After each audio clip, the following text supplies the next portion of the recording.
ស្រីកូនកូនក្មេងខ្ចីវ័យនៅសិក្សាលេលេលេលេលេលេលេលេ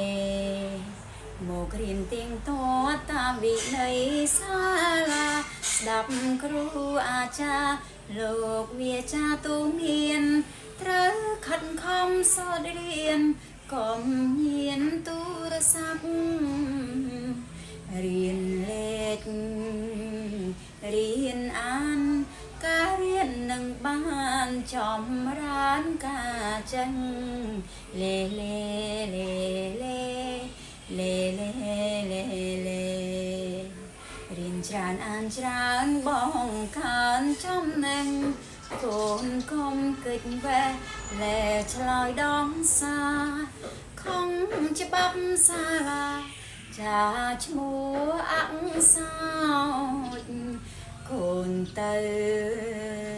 ដល់ផ្ទាំងលើកដៃសំពះ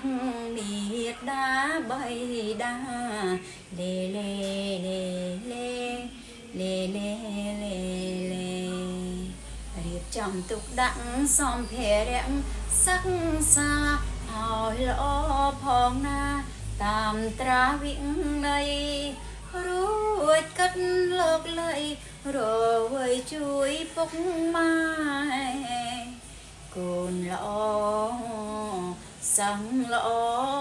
វិន័យបវរល្អលាំងប្រពៃលេលេលេលេលេលេលេលេ